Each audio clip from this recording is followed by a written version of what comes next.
Hello viewers, I Dr. SVK Lal welcome you all in my YouTube channel. Today we will study about motion. We are seeing and observing the different kind of object to be in the motion, whether it is mosquito or huge sized eagle. Both the creature are found to be in the motion. It may happen at both microscopic and macroscopic level. We are seeing the leaf of plant moving in the air. If we pay attention properly towards our surrounding, we may find only two type of object. One is in the motion and another is in the rest. Let us try to define both of them, rest and motion. तो हम अपने चारों ओर देख रहे हैं वस्तु को, जितना भी वस्तु को हम देखते हैं वो क्या है, या तो वो रेस्ट में है या मोशन में है।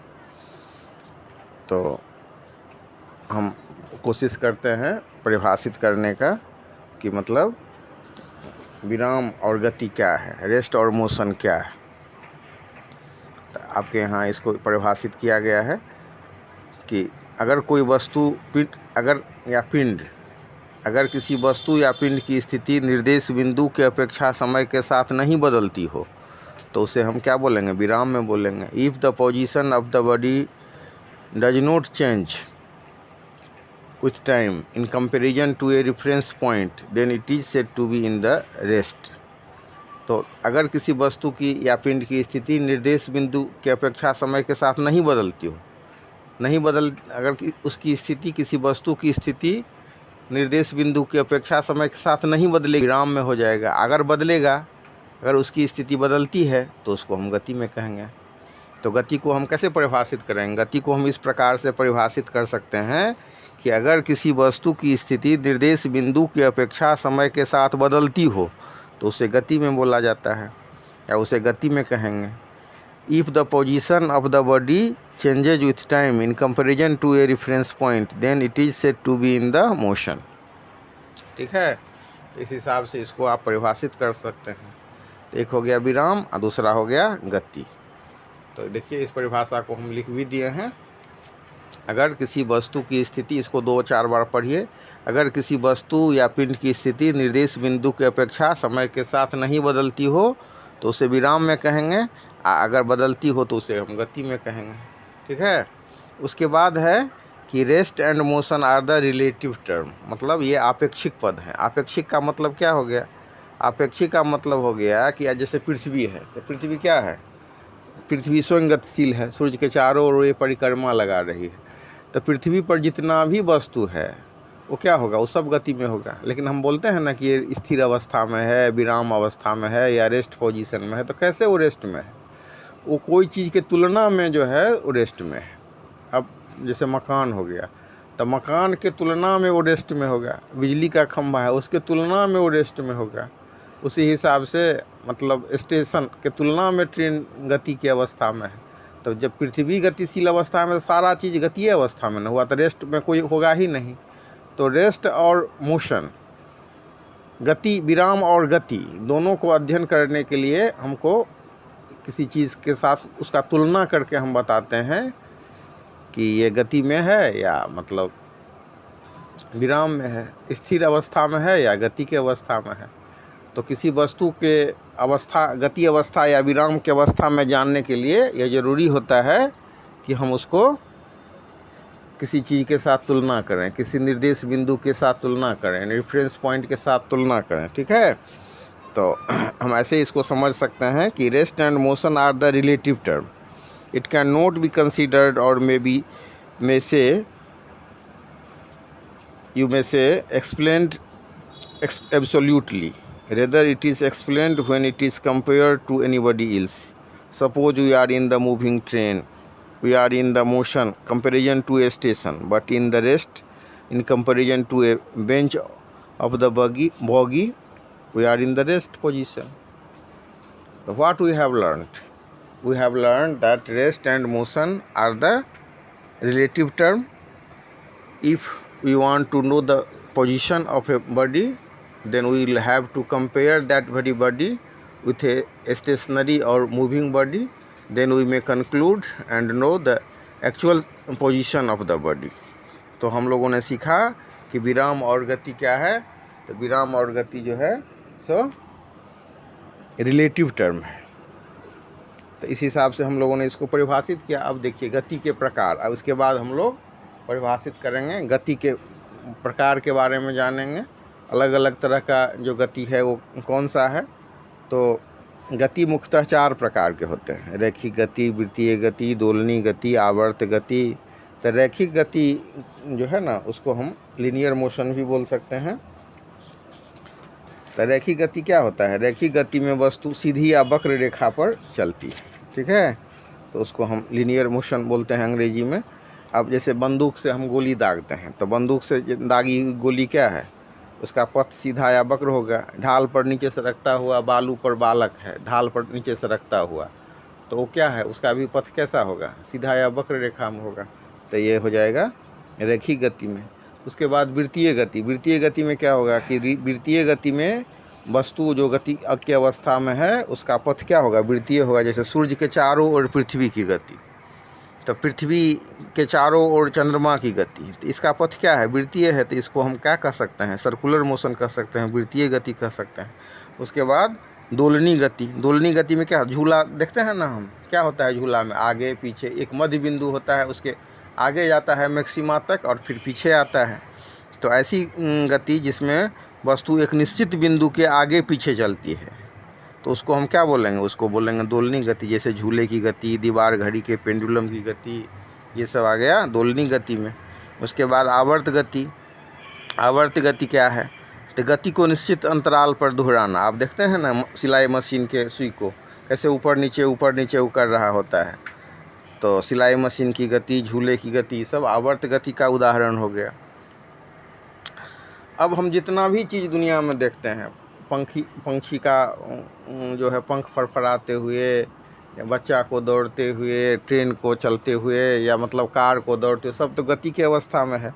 तो गति का हम वर्णन करने के लिए हम लोग क्या करते हैं? किसी एक स्टेशनरी ऑब्जेक्ट का सहारा लेते हैं, जिसके तुलना में हम उसके गति के बारे में जान पाते हैं। तो किसी पिंड का जो वर्णन है, किसी पिंड की स्थिति गति के जब अवस्था में हो, तो गति का वर्णन करने के लिए हमको निर्देश बिंदु की अपेक्षा होती है, ठीक है, जिससे तुलना करके हम वस्तु के गतिशीलता या गतिशील अवस्था या स्थिर अवस्था के बारे में हम पता लगा सकते हैं कि वस्तु गति की अवस्था में है या स्थिर अवस्था में है। अब स्टेशन से 5 किलोमीटर की दूरी पर कोई ट्रेन है, तो क्या करेंगे? स्टेशन यहाँ रेफरेंस पॉइंट हो गया। स्टेशन से तुलना करके हम बता सकते हैं कि वो वस्तु या ट्रेन कितना दूरी पर है। उसी हिसाब से जैसे हम यहाँ व्हाइट बोर्ड के सामने में हैं, तो व्हाइट बोर्ड के सामने में हैं, तो व्हाइट बोर्ड से हमारी दूरी मान लीजिए कि 1 मीटर है। तो 5 मिनट के बाद भी अगर वो 5 ही मीटर पर है, तो हम क्या कहेंगे? कि हम कहेंगे स्थिर अवस्था में है, खड़े हैं। 5 मिनट के बाद हमारी स्थिति अगर 1 से 2 मीटर हो जाए, तो क्या हो गया? विस्थापन हो गया। तो हम क्या कहेंगे? कि वस्तु गति की अवस्था में है। तो गति का वर्णन करने के लिए 2 चीज़ की आवश्यकता होगी, एक वस्तु और दूसरा जिससे एक निर्देश बिंदु। जहाँ पर वस्तु है तो निर्देश बिंदु के तुलना में कितना दूरी पर है, ठीक है। इस हिसाब से हम गति का वर्णन कर सकते हैं। अब सरल रेखा पर जो गतिशील कण की स्थिति है, उसके लिए भी हमको 2 चीज़ की आवश्यकता होगी। एक होगा मूल बिंदु का चुनाव और दूसरा होगा मूल बिंदु से उसकी दूरी और दिशा। कितना दूरी पर वस्तु है, किस दिशा में है, तो इस हिसाब से हम गतिशील कण की स्थिति का पता लगा सकते हैं। तो इस हिसाब से हम लोगों ने देखा कि गति के प्रकार को देखा कि 4 प्रकार की गति है: रैखिक गति, वृत्तीय गति, दोलनी गति, आवर्त गति। उसके बाद हम लोगों ने देखा कि गति का वर्णन हम कैसे करते हैं। वस्तु गतिशील अवस्था में है या विराम अवस्था में है, तो एक निर्देश बिंदु से तुलना करके हम बता पाते हैं कि वो वस्तु गतिशील अवस्था में है या विराम अवस्था में है। और उसके बाद गतिशील कण की स्थिति के बारे में जानने के लिए हमको 2 चीज़ों की आवश्यकता होगी। एक होगा मूल बिंदु का चुनाव और फिर मूल बिंदु से वो वस्तु कितनी दूरी पर है और किस दिशा में है। तो इस हिसाब से हम इसको ये कर सकते हैं, ठीक है। तो इस हिसाब से गति के बारे में हम कर सकते हैं। अब अगला टॉपिक होगा आपका ये सरल रेखा पर, ये इस हिसाब से हम लोगों ने जाना विराम और गति के बारे में, गति के प्रकार के बारे में, गति और निर्देश बिंदु, सरल रेखा पर अवस्थित कण। अब सरल रेखा पर जो अवस्थित कण होगा तो उसमें क्या होगा कि सरल रेखा पर मध्य बिंदु हो जाएगा 0,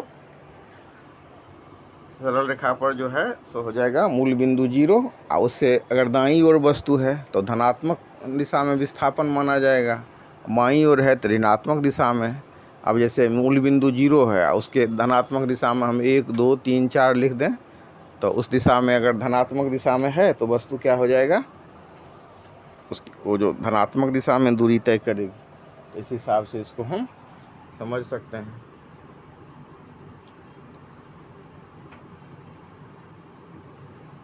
तो यहाँ पर हम लोगों ने ये देखा कि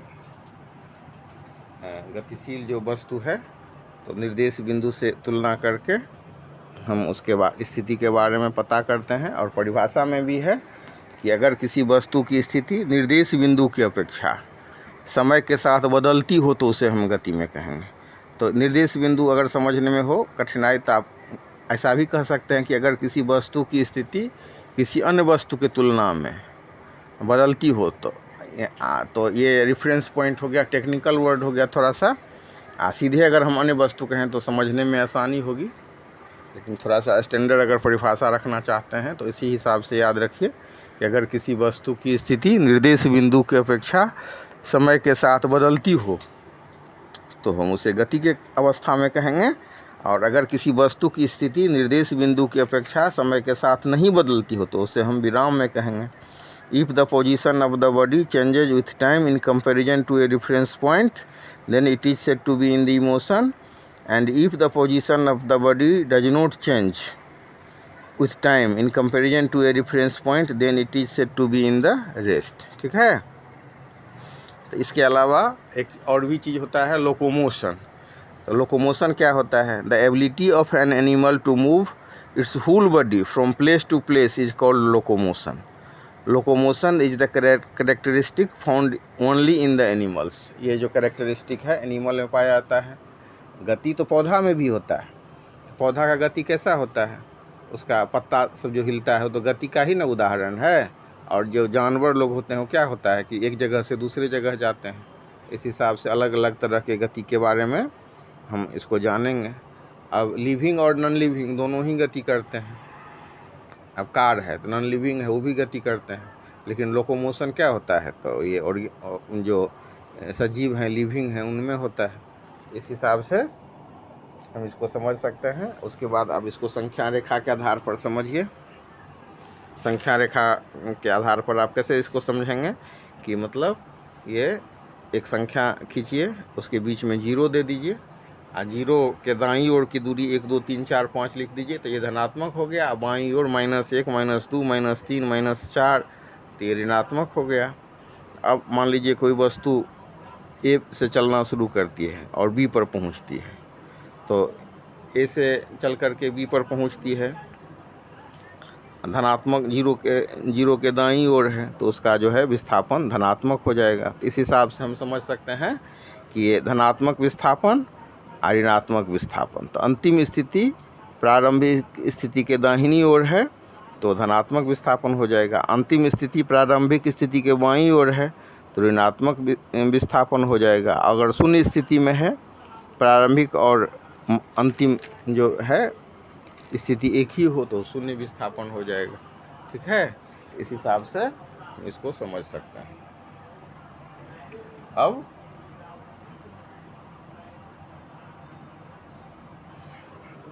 अब इसमें एक फार्मूला पर भी हम चर्चा करेंगे, S बराबर VT।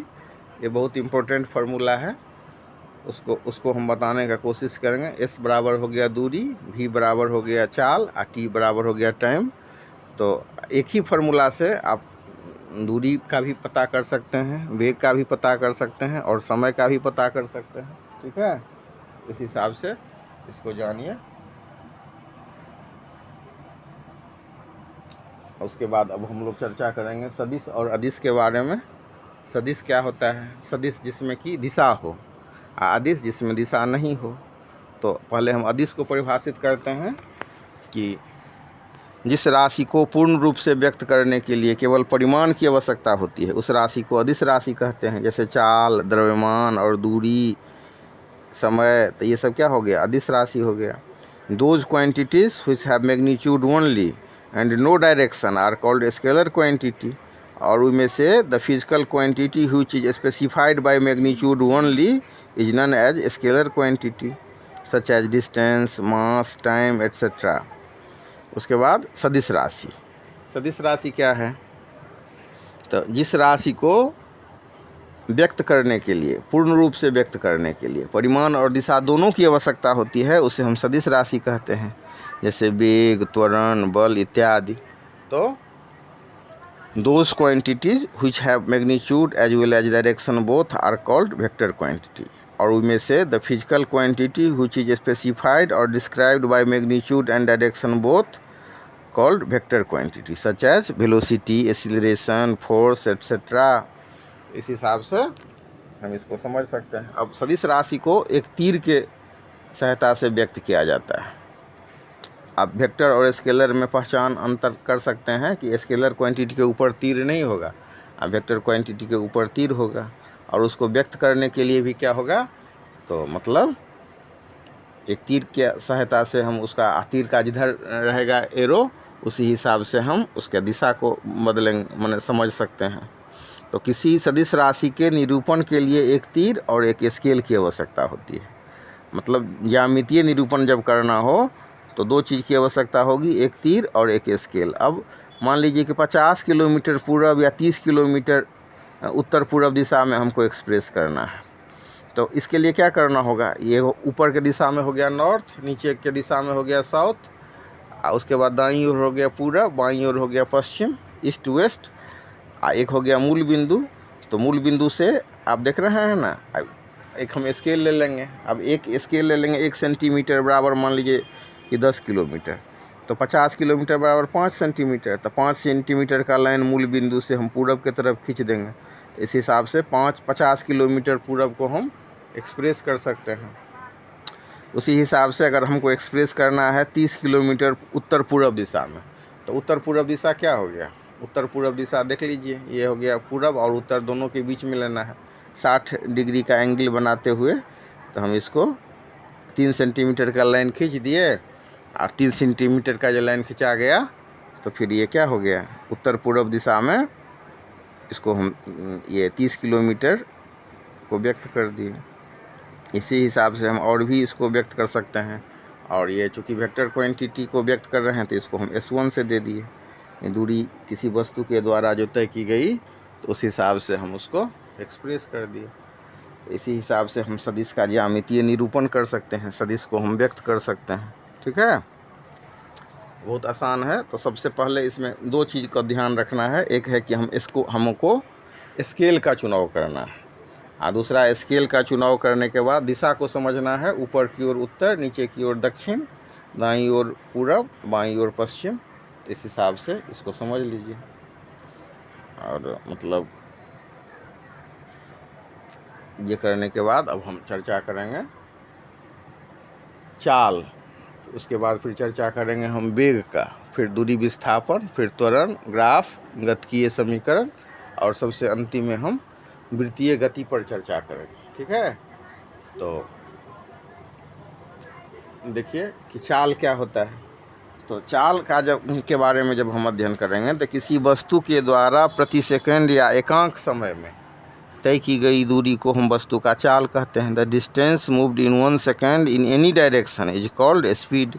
अब चाल क्या है, तो चाल एक अदिश राशि है, अर्थात इसमें सिर्फ परिमाण ही होता है। यदि कोई वस्तु 50 किलोमीटर प्रति घंटा के रफ्तार से चल रही है और कोई पूछता है कि बस इस वस्तु की चाल कितनी है, तो हम क्या कहेंगे, हम सीधे कहेंगे कि वस्तु की चाल 50 किलोमीटर प्रति घंटा है।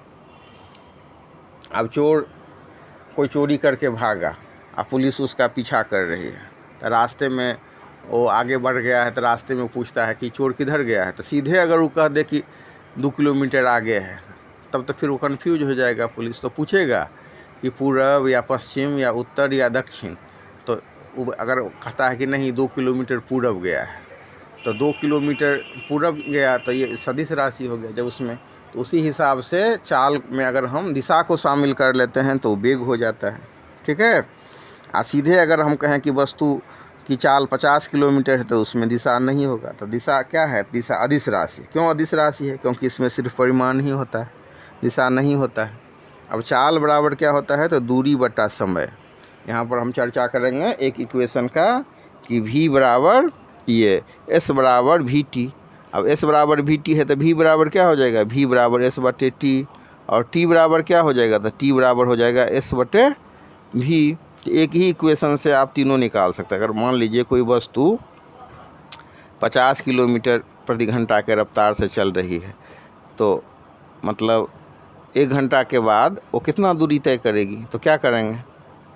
उसका चाल में उसके समय से गुना कर देंगे तो दूरी निकल जाएगी। अगर कोई वस्तु 50 किलोमीटर की दूरी तय करती है मतलब 5 घंटे में, तो कितना वो मतलब उसका चाल कितना है? तो फिर v बराबर s बटे टी हो जाएगा। तो इसी हिसाब से हम इसको निकाल सकते हैं। तो चाल बराबर दूरी बटे समय, ये फार्मूला को ध्यान में रखना है। इसी को अगर हम अंग्रेजी में बोलें तो v बराबर s बटे टी। तो v बराबर एस टी, जो हम s बटे टी लिखते हैं, तो v क्या हो गया? v हो गया चाल, s हो गया दूरी, t हो गया टाइम।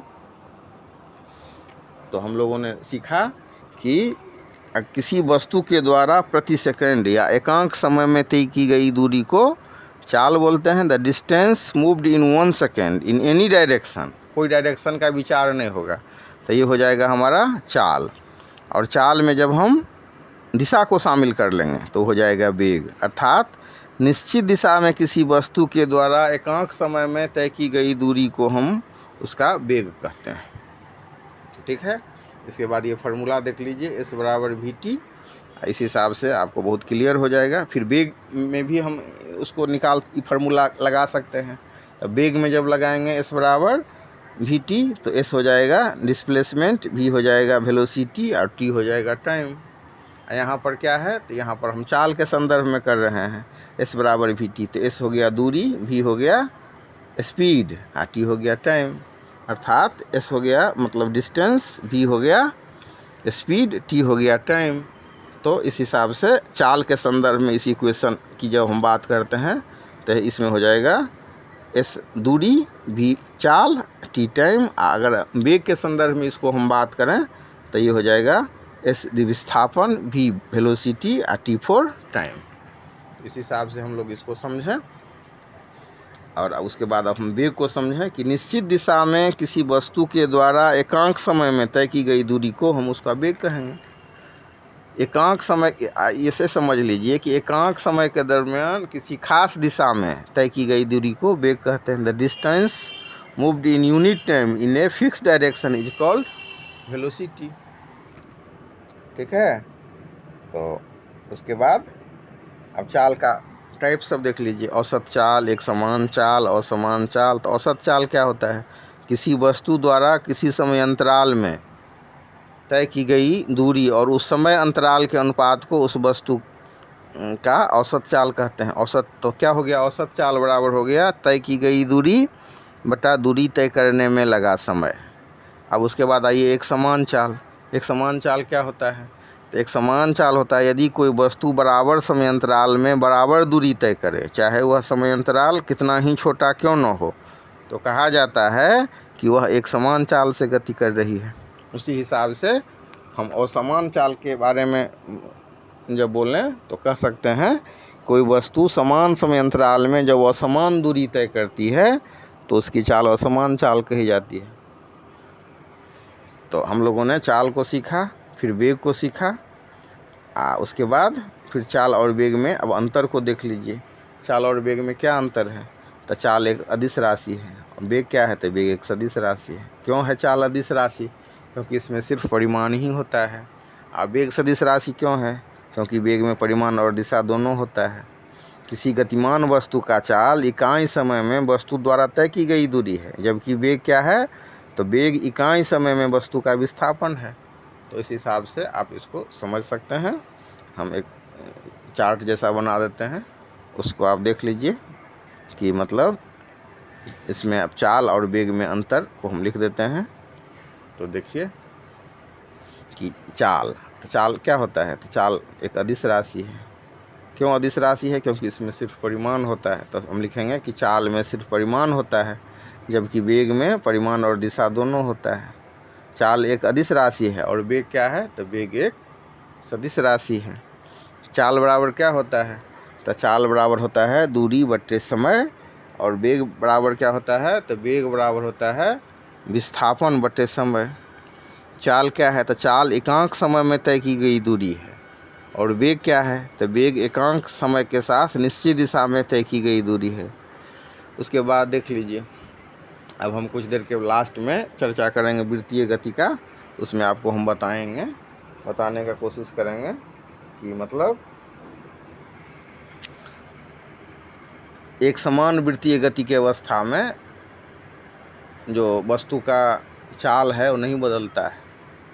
मान लीजिए कोई वस्तु 5 किलोमीटर प्रति घंटा के रफ्तार से चल रही है, तो 5 किलोमीटर प्रति घंटा के रफ्तार से वस्तु चल रही है, तो उसका चाल 5 किलोमीटर ही रहेगा अगर वो एक समान वृत्तीय गति की अवस्था में, लेकिन वेग उसका बदलता रहेगा। क्यों बदलेगा? क्योंकि वो वृत्तीय गति पर हमेशा वृत्त को आप अनंत भुजाओं वाला बहुभुज मान सकते हैं। तो बहुभुज जो वो होगा तो उसमें क्या होगा, तो उसका दिशा हमेशा बदलते रहेगा। तो आगे हम अभी चर्चा करेंगे, तो उसमें अभी हम थोड़ा वेग के बारे में लिख दे रहे हैं आपको। इसको आप नोट कर सकते हैं या स्क्रीनशॉट ले सकते हैं। तो चाल के बारे में हमने लिखा, चाल के कितने प्रकार के होते हैं उसके बारे में हम लोगों ने जाना, औसत चाल, एक समान चाल, असमान चाल। उसके बाद फिर आप वेग के बारे में जानिए। वेग को आप विस्थापन के रूप में भी परिभाषित कर सकते हैं, ठीक है। तो विस्थापन के रूप में जब इसको परिभाषित करेंगे तो हम कह सकते हैं कि वेग विस्थापन के रूप में अगर इसको हम परिभाषित करें तो कह सकते हैं कि किसी गतिमान वस्तु का वेग इकाई समय में वस्तु का विस्थापन है, ठीक है। तो इकाई समय में उसका विस्थापन है, तो इसका मतलब क्या हो गया, तो वेग बराबर विस्थापन बटा समय। फिर वही फार्मूला ये s बराबर vt से हम इसको निकाल सकते हैं वेग। तो वेग बराबर हो जाएगा v बराबर s बटे t। तो v क्या हो गया, v हो गया वेग, s हो गया विस्थापन और t हो गया समय। तो इस हिसाब से हम इसको वेग को समझ सकते हैं। और वेग क्या है, तो वेग एक सदिश राशि है। तो इस हिसाब से हम लोग इसको भी समझ सकते हैं, ठीक है। और उसके बाद ये दोनों का डिफरेंस उसको भी हम लिख दे रहे हैं, उसको आप आराम से देख लीजिए, जिसमें हम इसमें चर्चा करेंगे। अचर वेग में अचर चाल अंतर्निहित है, जबकि अचर चाल में अचर वेग अंतर्निहित नहीं है। ऐसा क्यों है? क्योंकि चाल में सिर्फ दिशा होता है और वेग में क्या होता है, तो परिमाण और दिशा दोनों होता है, ठीक है। तो इस हिसाब से वेग को हम अध्ययन करेंगे। अब वेग जब ये सब हो जाएगा तो हम लोगों ने क्या देखा कि वेग को हम विस्थापन के रूप में भी परिभाषित कर सकते हैं। तो विस्थापन के रूप में परिभाषित कर सकते हैं, तो विस्थापन के रूप में इसका परिभाषा होता है किसी गतिमान वस्तु का वेग इकाई समय में वस्तु का विस्थापन है। उस हिसाब से वेग बराबर हो जाएगा विस्थापन बट्टे समय। तो अब हम इसके बाद चाल और वेग को समझने के बाद अब हम चर्चा करेंगे वेग, ये दूरी एवं विस्थापन पर भी चर्चा करेंगे। तो उससे पहले मेन पॉइंट सबको देख लीजिए कि ये सदिश राशि है, इसका मात्रक मीटर पर सेकंड होता है। चाल का भी मात्रक वही होता है मीटर प्रति सेकंड, और वेग का भी मात्रक वही होता है, ठीक है। तो इस हिसाब से इसको बढ़िया से समझ लीजिए, फिर दोनों के अंतर को समझ लीजिए। इसके अंतर को समझने के बाद अब हम चर्चा करेंगे, त्वरण पर चर्चा करेंगे, ठीक है। तो ये त्वरण क्या होता है, तो आप देखते हैं ना कोई वस्तु माने चल रही है, चलने के बाद क्या होता है कि मतलब विराम अवस्था से चलना शुरू की, कुछ समय के बाद उसके वेग में वृद्धि हो गई। कोई वस्तु रुकी हुई है तो एकाएक तो नहीं ना दौड़ने लगती है, चलना शुरू की, फिर धीरे धीरे उसका स्पीड बढ़ने लगता है। तो ये जो वेग वृद्धि का जो दर होता है उसको हम त्वरण कहते हैं। तो त्वरण पर हम चर्चा करेंगे, उससे पहले थोड़ा सा हम इस टॉपिक को समाप्त कर दें। चाल और वेग को हम लोगों ने देखा। अब इसका जो मतलब दोनों में जो अंतर है उसको बढ़िया से कर लीजिए तो और क्लियर हो जाएगा। सदिश और अदिश में हम उदाहरण देते हैं ना कि मतलब चाल अदिश राशि है, वेग सदिश राशि है। तो समझने में जो सामान्य आदमी है जो फिजिक्स को नहीं पढ़ा है वो आराम से कहेगा कि दोनों, उसको लगेगा कि एक ही जैसा है। लेकिन आप देखिएगा अंग्रेजी में जो शब्द है वो भी अलग अलग है। जैसे चाल के लिए शब्द है अंग्रेजी में स्पीड, और वेग के लिए क्या है, तो वेग के लिए अंग्रेजी में शब्द है वेलोसिटी। ठीक है। तो फिर अगर अंग्रेजी में हम इसको परिभाषित करें तो हम कह सकते हैं speed of a body is the distance travelled by it per unit time. मतलब स्पीड बराबर हो जाएगा डिस्टेंस ट्रेवल्स बटा टाइम टेकन। और हमने कहा कि एस बराबर वी टी इक्वेशन, तो इसको याद रखिए। यहाँ पर हम पॉइंट वाइज आपको लिख दे रहे हैं। तो पॉइंट वाइज क्या होगा, तो पॉइंट हो जाएगा कि चाल में सिर्फ परिमाण होता है। चाल एक अदिश राशि है, चाल बराबर होता है दूरी बटा समय। वेग क्या है, तो वेग में परिमाण और दिशा दोनों होता है। वेग में परिमाण और दिशा दोनों होता है। तो इस हिसाब से हम इसको समझ सकते हैं। अब चाल बराबर क्या होता है, तो चाल बराबर होता है दूरी बटे समय। और वेग बराबर क्या होता है, तो वेग बराबर होता है विस्थापन बटे समय। चाल क्या है, तो चाल एकांक समय में तय की गई दूरी है। Speed of a body is the distance travelled by it per unit time. अब वेग क्या है, तो वेग को बोलते हैं वेलोसिटी। तो एकांक समय के साथ निश्चित दिशा में तय की गई दूरी। ठीक है। तो इस हिसाब से इसको आप समझ सकते हैं कि वेलोसिटी और स्पीड में क्या अंतर है। तो इस हिसाब से ये क्लियर हो जाएगा। उसके बाद हम लोग देखेंगे कि इसके बाद दूरी एवं विस्थापन को हम लोग देखेंगे कि दूरी और विस्थापन क्या, जैसे जिस हिसाब से हम चाल और वेग में आपको अंतर मतलब ये कर दिए हैं, उसी हिसाब से हम जो है इसमें भी आपको बताने का कोशिश करेंगे कि दूरी और मतलब विस्थापन। तो पहले इसको आप मैंने लिख दे रहे हैं कि चाल और वेग में क्या अंतर है, इसको बढ़िया से देख लीजिए।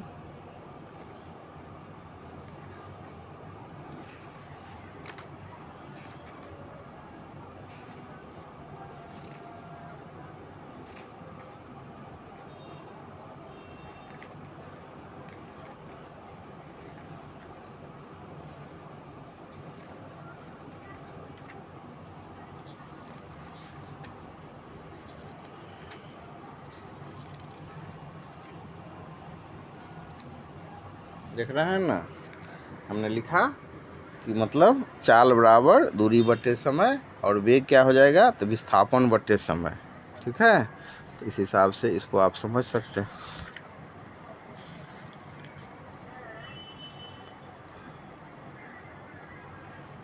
तो वेग को कैसे परिभाषित करेंगे, वेग को हम दो तरह से कर सकते हैं परिभाषित। एक हो जाएगा कि किसी गतिमान वस्तु का वेग इकाई समय में, या जब चाल में हम दिशा को शामिल कर लेते हैं तो वेग हो जाता है।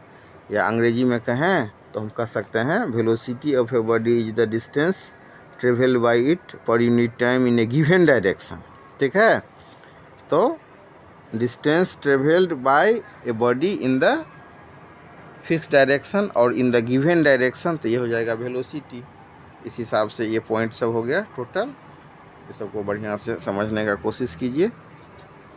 तो इस हिसाब से चाल हो गया अदिश राशि, वेग हो गया सदिश राशि। चाल बराबर दूरी बटा समय, वेग बराबर विस्थापन बटे समय। चाल एकांक समय में तय की गई दूरी, और वेग एकांक समय के साथ निश्चित दिशा में तय की गई दूरी।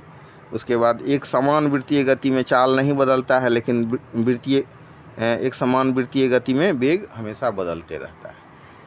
ये हो गया। अब उसके बाद दूरी एवं विस्थापन को देख लीजिए, समझ लीजिए कि दूरी और विस्थापन को हम चित्र के मदद से बढ़िया से समझ सकते हैं। मान लीजिए कि कोई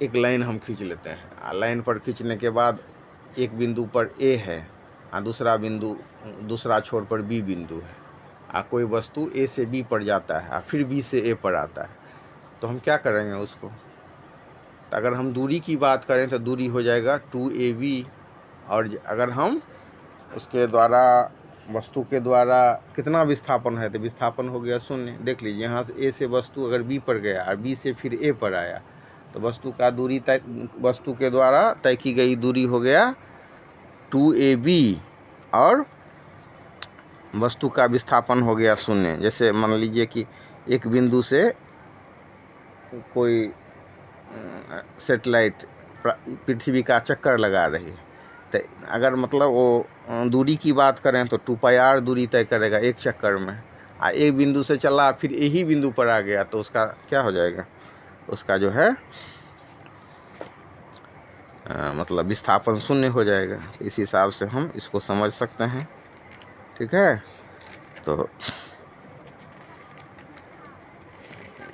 अब जो हमारा, अब इसको हम बढ़िया से समझ लें कि वेग और विस्थापन क्या है। जैसे मतलब यहाँ पर चित्र में देखिए, ए से हम जाते हैं बी पर, तो ए से बी पर जाने के लिए क्या होगा? ए से बी पर जाने के लिए आप ए से सी पर जाइए, फिर सी से बी पर आइए, फिर और भी 220 को रास्ता हो सकता है जिससे आप जा सकते हैं।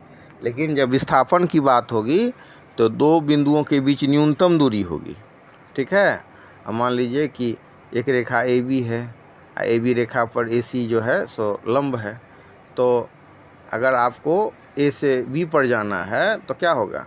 आपको ए से अगर बी पर जाना है तो आप ए से सी पर, सी से भी बी पर आ सकते हैं। लेकिन जब इसका रिजल्टेंट क्या होगा, परिणामी क्या होगा, तो परिणामी पाइथागोरस प्रमेय से आप प्राप्त कर सकते हैं ए सी, ठीक है। तो ये हो जाएगा बी सी बराबर क्या होगा? तो बी सी बराबर हो जाएगा under root A C square plus A B square. तो ये जो ए सी का जो मान हो गया वही इसका रिजल्टेंट देता है। तो इस हिसाब से इसको बढ़िया से समझा जा सकता है कि मतलब विस्थापन क्या है और दूरी क्या है। देख रहे हैं, ए से बी बिंदु पर हम आते हैं, और फिर अगर मतलब बी से ए बिंदु पर आए तो टोटल दूरी कितना हो गया? टोटल दूरी हो जाएगा 2ab, और विस्थापन कितना हो जाएगा? तो विस्थापन हो जाएगा इसका 0। विस्थापन कितना हो जाएगा? 0। तो इसको बढ़िया से क्लियर कर लीजिए कि मतलब तय की गई दूरी में केवल परिमाण ही होता है, ये विस्थापन में क्या होता है? तो विस्थापन सदिश राशि है, तो इसमें परिमाण और दिशा दोनों होगा।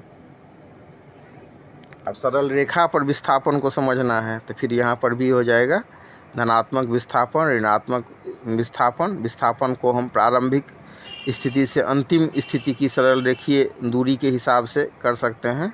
अब दो पॉइंट है ए बी, तो ए और बी अगर सीधी रेखा में है तो बहुत झंझट नहीं है। तो सीधी रेखा में भी ए से बी पर पहुंचने के लिए आप 10 ठो कर्व बनाकर लेकर के, या मतलब ए से कोई अन्य बिंदु पर गए फिर वहां से पहुंचे, तो इस हिसाब से कर सकते हैं। तो सरल, यहाँ पर हम सरल रेखा पर जब विस्थापन को समझते हैं तो एक मध्य बिंदु लेते हैं, और मध्य बिंदु से दाईं ओर की दूरी, फिर बाईं ओर की दूरी, तो देख रहे हैं +1 +2 +3 दाईं ओर की दूरी हो गई। इसके बाद माइनस में क्या हो गया? तो माइनस में ये ऋणात्मक दूरी हो गई। उसके बाद अब हम लोग ये हो गया। इसी हिसाब से हम लोगों ने सीखा दूरी एवं विस्थापन को। हम लोग त्वरण को देखिए। त्वरण क्या होता है? तो त्वरण होता है कि माने कोई वस्तु है, विराम अवस्था से चलना शुरू किया, धीरे धीरे उसके वेग में वृद्धि हो गई, तो वेग वृद्धि का जो दर होता है उसको हम त्वरण कहते हैं, ठीक है। तो अब जब मान लीजिए कि आपके पास 5 रुपया है, 5 रुपया हम दे दिए, तो धन कितना हो गया? धन हो गया, टोटल धन हो गया 10। तो धन में अंतर कितना हो गया? पहले 5 था, आप 10 हैं, तो 10 अंतिम धन में से पहले वाले धन को घटाते हैं ना। तो उसी हिसाब से कोई मान लीजिए कोई वस्तु u वेग से चल रही है, और t समय के बाद उसका वेग हो जाता है v, तो वेग में अंतर कितना हो गया? वेग में अंतर हो गया v - u, और जब उसमें हम टाइम से भाग दे देंगे तो वेग परिवर्तन का दर हो जाएगा। तो त्वरण को हम इस प्रकार से परिभाषित कर सकते हैं कि वेग परिवर्तन के दर को त्वरण कहते हैं। ठीक है। तो अब त्वरण के लिए अंग्रेजी में शब्द है एक्सीलरेशन। ये त्वरण दो प्रकार का होता है, एक होता है धनात्मक त्वरण, एक होता है ऋणात्मक त्वरण। तो ऋणात्मक त्वरण के लिए शब्द है रिटार्डेशन, धनात्मक त्वरण के लिए एक्सीलरेशन। और फार्मूला होता है ए बराबर वी माइनस यू बटे टी। अब ये वेक्टर क्वांटिटी है तो उस पर हम एरो लगा करके उसको समझते हैं, ए लिखते हैं तो ए पर हम एरो डाल देते हैं। इसका मतलब हो गया कि ए है सदिश राशि। अब सदिश राशि का मतलब त्वरण में परिमाण और दिशा दोनों ही चीज़ होगा, ठीक है। इस हिसाब से आप त्वरण को समझ सकते हैं। त्वरण का मात्रक क्या होता है? तो त्वरण का मात्रक होता है मीटर प्रति सेकंड स्क्वायर। क्यों होता है कि वेग जो परिवर्तन हो गया तो उसका मात्रक क्या हो गया? वेग का मात्रक हो जाएगा मीटर पर सेकंड। उसके बाद टाइम, तो टाइम को जो गुना करेंगे तो टाइम स्क्वायर हो जाएगा ना। समय सेकंड को गुना करेंगे तो सेकंड स्क्वायर हो जाएगा। तो इस हिसाब से त्वरण का मात्रक हो गया मीटर प्रति सेकंड स्क्वायर।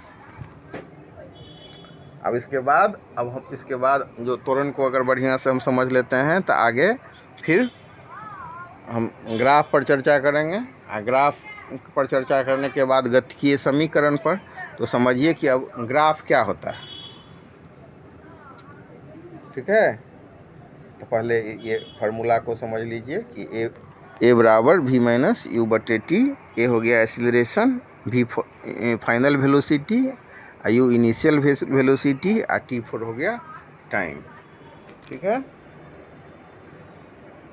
तो इस हिसाब से अब इसको बढ़िया से समझ लीजिए। फार्मूला हो गया ए बराबर वी माइनस यू बटे T. A for acceleration, V for अंतिम वेग, यू फॉर प्रारंभिक वेग, और टी फॉर टाइम। मतलब ए फॉर एक्सीलरेशन मतलब त्वरण, वी फॉर अंतिम वेग final velocity, you for initial velocity मतलब प्रारंभिक वेग, और टी फॉर हो गया टाइम।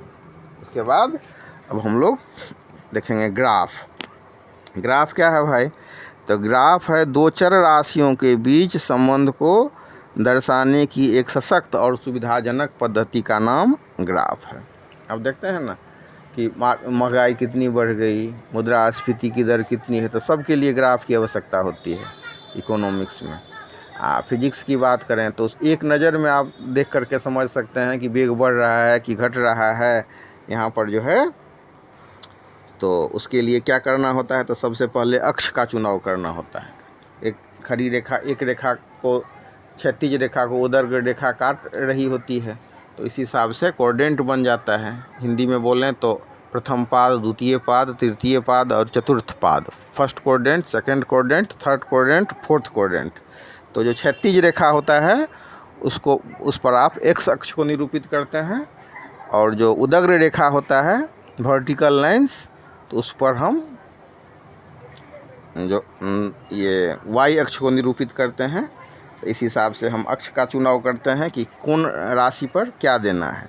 क्षैतिज रेखा मतलब हॉरिजेंटल लाइन पर क्या करते हैं? तो इंडिपेंडेंट जो क्वांटिटी है उसको देते हैं, और जो मतलब डिपेंडेंट है तो उस पर क्या करते हैं?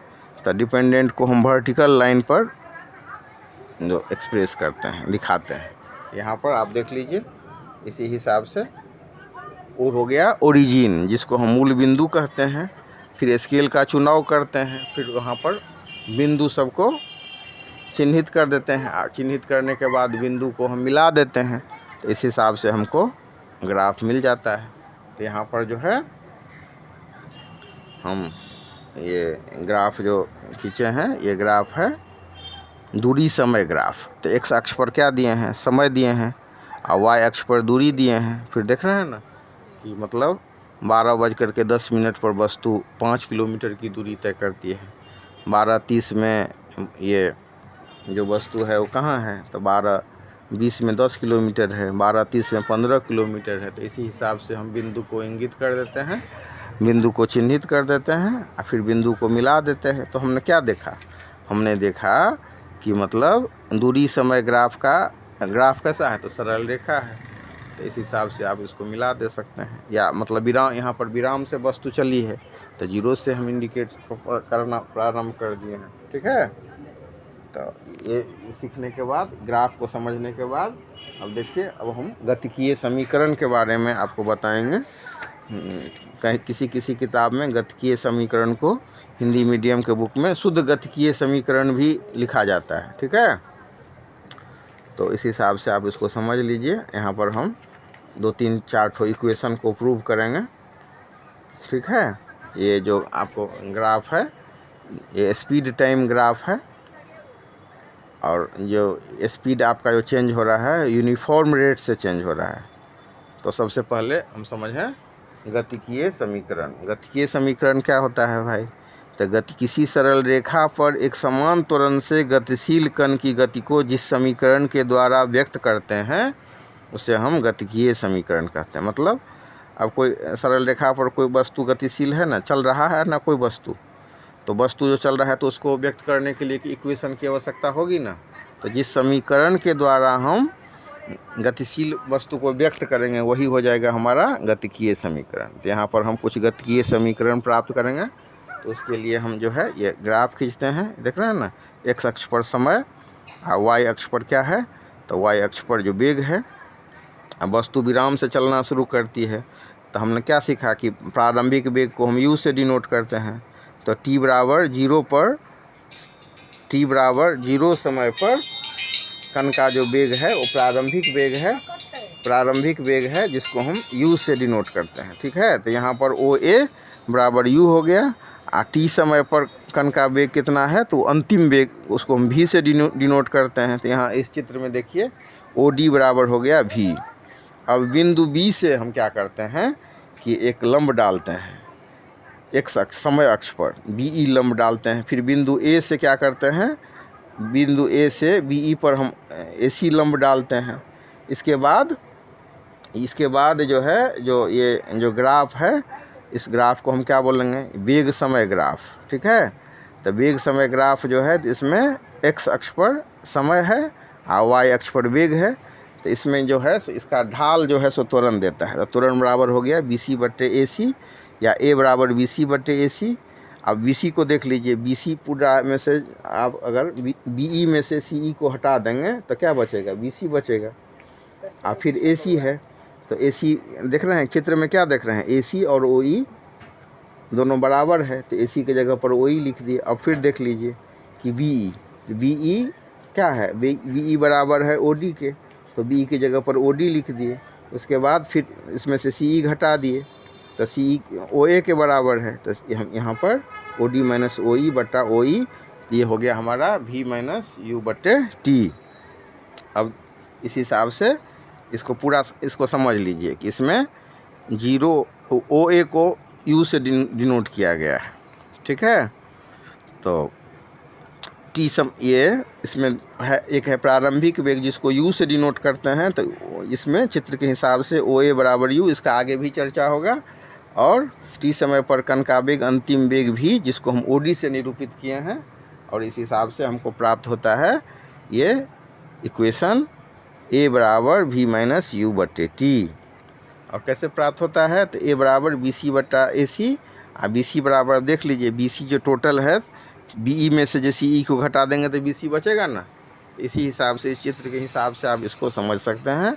और फिर उसके बाद इसी इक्वेशन से जब मतलब A बराबर V माइनस U बटे T है, और T को लेफ़्ट ले जाएंगे तो AT बराबर V माइनस U होगा, और फिर हमको प्राप्त होगा V बराबर U प्लस AT। उसके बाद अब हम इसी जो ग्राफ से दूरी का भी फार्मूला प्राप्त करेंगे। दूरी का फार्मूला होता है S बराबर UT plus half AT square. तो अब समय अंतराल T में कण का विस्थापन कितना है, तो कण का जो विस्थापन होगा उसको अगर हम S से डिनोट करते हैं तो हो जाएगा समलंब चतुर्भुज OABE का क्षेत्रफल। अब समलंब चतुर्भुज OABE का क्षेत्रफल क्या होगा, तो आयत OACE का क्षेत्रफल प्लस त्रिभुज ABC का क्षेत्रफल। अब आयत का क्षेत्रफल बराबर क्या होता है, तो आयत का क्षेत्रफल बराबर होता है लंबाई गुने चौड़ाई।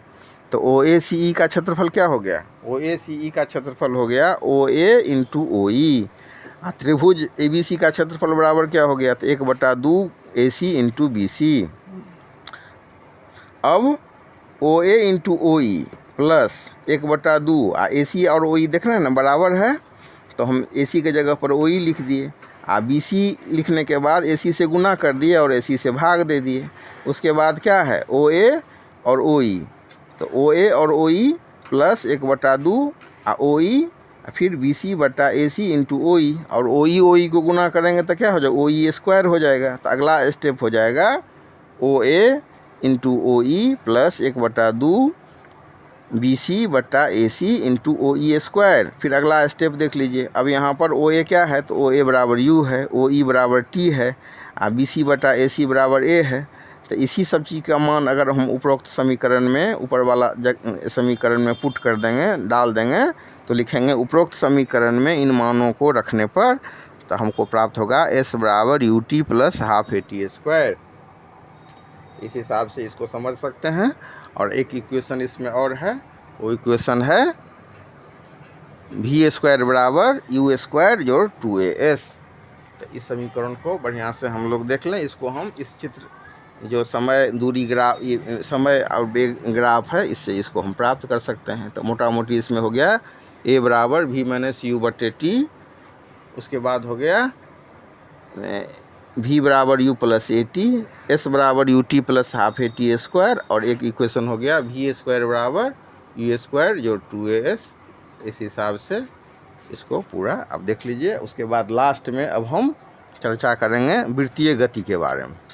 वृत्तीय गति क्या होता है, वृत्तीय गति में हम लोगों ने सीखा ना, गति के प्रकार में जो वैसी वस्तु जिसका जो पथ है वो वृत्तीय है, उसका जो गमन का पथ है वो क्या है, तो वृत्त है। जैसे हमने चर्चा किया ना, सूर्य की का जो पथ होता है, पृथ्वी जो सूर्य के चारों ओर परिक्रमा करती तो उसका पथ वृत्तीय गति में होता है। तो वृत्त को हम मान सकते हैं अनंत भुजाओं से बना हुआ बहुभुज। वृत्त क्या है, तो अनंत भुजाओं से बना हुआ बहुभुज। अब किसी वृत्त पर जो हम स्पर्श रेखा खींचते हैं वही जो उसका दिशा बतलाता है। तो एक समान वृत्तीय गति में क्या होता है, वस्तु का चाल तो समान होता है लेकिन उसकी दिशा हमेशा बदलते रहती है। तो दिशा जब बदलते रहती है तो उसका वेग भी बदलते रहता है। वेग कैसे बदलता है, या तो वेग जो बदलता है या तो उसका परिमाण बदल जाए, कोई वस्तु जो गतिशील अवस्था में है तो या तो उसका परिमाण बदल जाए या दिशा बदल जाए या दोनों बदल जाए। तो एक समान वृत्तीय गति की अवस्था में हम देखेंगे कि वस्तु का चाल तो समान होता है लेकिन वेग उसका हमेशा बदलते रहता है। अब वेग में जो परिवर्तन होगा तो क्या होगा, वेग में परिवर्तन होगा तो त्वरण उत्पन्न हो जाएगा। अब इसी त्वरण को हम क्या कहते हैं, तो इसी त्वरण को हम कहते हैं मतलब अभिकेंद्र त्वरण। अभिकेंद्र त्वरण का मतलब है इसकी दिशा केंद्र की ओर होती है, ठीक है। तो हम लोग इसको बढ़िया से समझें कि किसी वृत्तीय पथ पर गतिशील वस्तु को प्रत्येक बिंदु पर अपनी दिशा बदलनी पड़ती है। और वृत्त को हम क्या समझेंगे, तो अनंत भुजाओं से वाला बहुभुज मान सकते हैं। ऐसा बहुभुज जिसमें अनंत भुजा हो। तो इस तरह से हम कह सकते हैं कि कोई वस्तु जब वृत्तीय पथ पर एक समान चाल से चलती है तो उसके चाल में तो कोई बदलाव नहीं होता है, कोई परिवर्तन नहीं होता है, लेकिन दिशा में हमेशा परिवर्तन होते रहता है। अब वेग में परिवर्तन के लिए क्या चाहिए, तो वेग में परिवर्तन के लिए या तो उसका परिमाण बदले या दिशा बदले या फिर दोनों बदले। तो यहाँ पर एक समान वृत्तीय गति में चाल में तो परिवर्तन नहीं होता है लेकिन दिशा में हमेशा परिवर्तन होते रहता है। इसी परिवर्तन के कारण वस्तु के वेग में परिवर्तन होता है, और जब वेग में परिवर्तन होगा तो त्वरण उत्पन्न होगा। तो ये जो त्वरण उत्पन्न होता है इसको हम अभिकेंद्र त्वरण कहते हैं। अभिकेंद्र त्वरण इसलिए कहते हैं क्योंकि इसका दिशा वृत्त के केंद्र की ओर होती है। अब हम जो एक कण लेते हैं जो वृत्तीय पथ पर गतिशील है, तो जिस पथ पर गतिशील है उसका त्रिज्या r है और v वेग से वस्तु चल रही है। तो इस कण को एक चक्कर लगाने में कितना दूरी तय करना पड़ेगा, तो एक चक्कर लगाने में इसको 2πr दूरी तय करना पड़ेगा। और 2πr दूरी तय कर रहा है तो t बराबर कितना हो जाएगा, दूरी बटे समय। तो दूरी हो गया 2πr बटा v। उसके बाद v को अगर हम लेफ़्ट साइड ले जाते हैं और t को राइट, तो v बराबर क्या हो जाएगा 2πr बटे t। तो इस हिसाब से जो एक समान वृत्तीय गति की अवस्था में कोई वस्तु है तो उसको दूरी तय करने में माने उसका जो वेग हो जाएगा 2πr बटे t, चाल हो जाएगा 2πr/t, और एक चक्कर लगाने में उसको समय लगेगा 2πr/v। इस हिसाब इसको समझिए, पूरा पढ़िए और कमेंट कीजिए। अगर आपको पसंद आए तो लाइक, शेयर और सब्सक्राइब कीजिए। पूरा वीडियो को शुरू से लेकर अंत तक देखिए। इसमें मैंने इसको पूरा चैप्टर को, गति का जो चैप्टर है 9th वर्ग में, इसको समेटने का प्रयास किया है। तो पूरा ध्यान से देखिए। ये आपको जब हम चाल और वेग का चर्चा करते हैं तो उसमें भी हम इसको ध्यान देते हैं कि एक समान, पूछता भी है कि एक समान वृत्तीय गति में चाल अचर होता है, वेग चर क्यों? तो आप इसको बता सकते हैं क्योंकि वस्तु का दिशा हमेशा बदलते रहता है और दिशा में परिवर्तन होने के कारण उसके वेग में परिवर्तन होता है। तो पूरा वीडियो देखने के लिए बहुत बहुत धन्यवाद। Have a nice day. Thank you very much.